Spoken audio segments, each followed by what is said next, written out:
Assalamualaikum warahmatullahi wabarakatuh.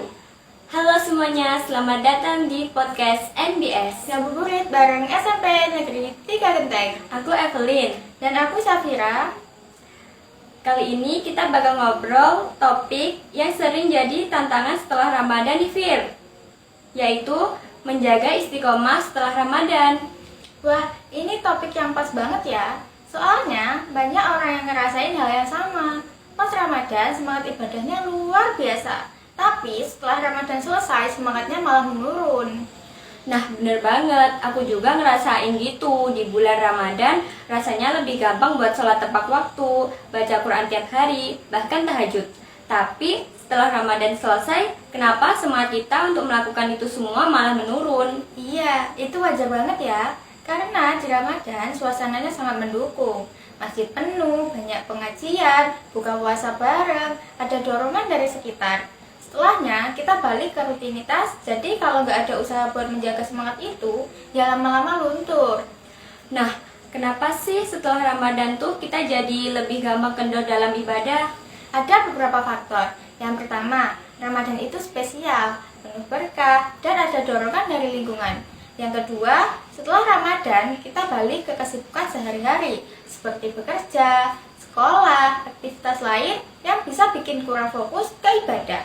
Dan yang ketiga, ya memang manusia punya sifat yang gampang lalai kalau nggak terus dijaga. Jadi sebenarnya bukan karena kita malas ibadah, tapi lebih ke suasana dan kebiasaan yang mulai berubah lagi ya. Nah, tepat. Kalau pas Ramadan kita ibaratnya lagi training camp buat meningkatkan iman, setelahnya kita diuji. Bisa nggak sih tetap konsisten tanpa suasana yang mendukung? Oke, kalau gitu gimana cara biar tetap istiqomah setelah Ramadan? Ada beberapa tips yang bisa kita coba. Yang pertama, perkuat niat dan doa.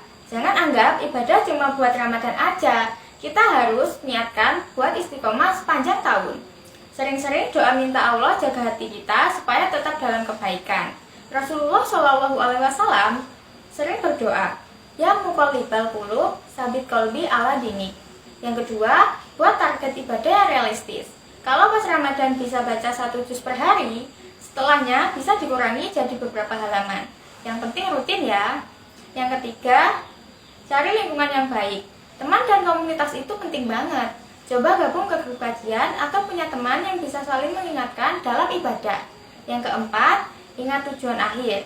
Dunia ini sementara. Kalau kita lalai, kita bisa kehilangan kesempatan buat kumpulin pahala buat akhirat. Jadi selalu ingat bahwa hidup ini ujian. Dan yang terakhir, biasakan kebaikan kecil tapi konsisten. Rasulullah SAW pernah bersabda, amalan yang paling dicintai Allah adalah yang dilakukan terus-menerus walaupun sedikit. Jadi yang penting itu bukan seberapa besar ibadahnya, tapi seberapa konsisten kita menjaganya ya. Wah, keren banget tipsnya Fir. Jadi kuncinya adalah niat yang kuat, bikin target ibadah yang realistis, cari lingkungan yang mendukung, selalu ingat tujuan akhir, dan konsisten dalam kebaikan kecil. Betul banget, istiqomah itu memang gak mudah, tapi kalau kita terus usaha dan berdoa, insya Allah kasih kemudahan buat kita. Amin. Makasih ya Fir tipsnya hari ini. Semoga kita semua bisa tetap semangat ibadah walaupun Ramadan udah lewat. Amin. Makasih juga buat kalian yang udah dengerin podcast ini. Semoga podcast ini bermanfaat buat kita semua ya. Oke teman-teman, sampai di sini dulu ya podcast kita hari ini. Jangan lupa terus ibadah ya. Sampai ketemu di episode berikutnya. Wassalamualaikum warahmatullahi wabarakatuh.